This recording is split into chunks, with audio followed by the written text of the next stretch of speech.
وہ حقائق سے ہٹ کر ہے جی چونکہ ہم یہ سمجھتے ہیں کہ جو لوگ اللہ کے راستے کے اندر فی الواقع مارے جاتے ہیں تو حدیث بھی ہمیں یہی بتاتی ہے اور طریق سے بھی کہ ان کا جنازہ نہیں پڑھا جاتا نہیں۔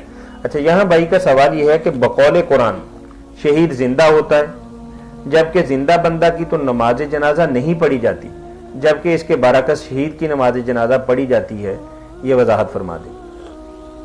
سوال کی تصحیح میں نے کر دی۔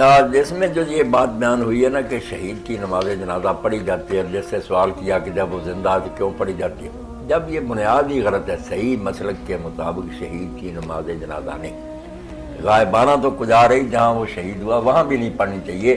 آپ نے جو احد کے شہید تھے ان کی نہیں پڑھی، صحیح حدیث ہے۔ اب ضعیف اور کمزور روایتوں سے لوگ نکالتے ہیں کہ پڑھ سکتے ہیں، یہ نہیں ٹھیک بات، نہیں پڑھتے، مگر اس کی وجہ یہ نہیں ہے کہ وہ زندہ ہے اس لیے نہیں پڑھی جاتی۔ اس کی وجہ اللہ رسول کو معلوم ہے کہ ضرورت ہی نہیں سمجھی، اس کی شہادت ہی کافی ہے۔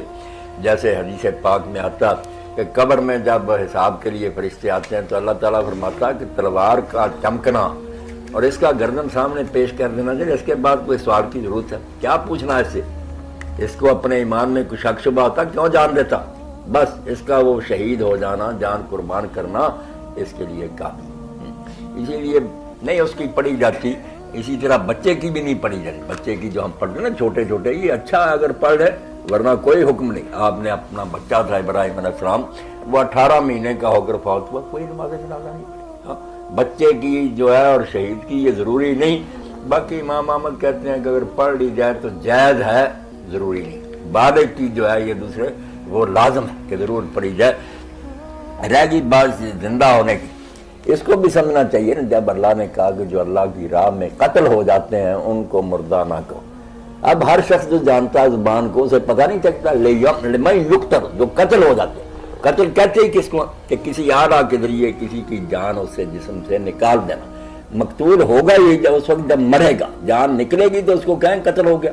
اس لیے قرآن نے خود کہا کہ مر تو چکا ہے، قتل ہو گیا ہے، قتل سے بڑھ کر اور موت کیا ہونی۔ مگر جو پروپگنڈا کرتے تھے منافق اور بے دین لوگ کہ یہ لوگ مسلمان بیوقوف ہیں، رسول اللہ کی چال میں آئے ہوئے ہیں، مرنے کے بعد کیا؟ مر جاتے ہیں، گھر اجڑ جاتے ہیں، عورتیں بیوہ ہو جاتی ہیں، یتیم ہو جاتے ہیں، بچے کیوں مرتے ہیں؟ اللہ نے ان ظالموں کے رد میں یہ کہا کہ جو اللہ کے راستے میں قتل ہو جاتے ہیں، ٹھیک ہے یہاں سے وہ مر جاتے ہیں، اسی لیے ان کی بیویاں شادی کر لیتی ہیں، نہیں ان کی وراثت تقسیم ہو جاتی ہے، قبر بنتی، مرے نہیں دیے کیوں ہوتا؟ مگر یہ بیوقوف جس طرح کا مرنا سمجھنے کہ مٹ گئے اب کوئی نہیں ملتا انہیں، یہ جھوٹ کرتے ہیں۔ مرنے کے بعد وہ جنت میں ہیں، انعام ملتے ہیں، تو وہ دوسری زندگی کو ثابت کیا کہ جو کہتے ہیں نا مر کے مک گئے کافروں کی طرح، وہ غلط ہے۔ اور یہ بات ہر مردے کے لیے ہے کہ کسی مردہ کو یہ نہ کہو کہ وہ مٹ گیا، سارے زندہ، کافر بھی مومن بھی، کسی کو انعام ملا، کسی وہ ضرورت سی شہیدوں کے ذکر کی کیونکہ پروپگنڈا السلام علیکم کہ عہد میں مارے گیا، کیا ملا انہیں؟ جی السلام علیکم، سب ایسے ہی ہے کہ ختم نہیں ہو جاتے۔ جی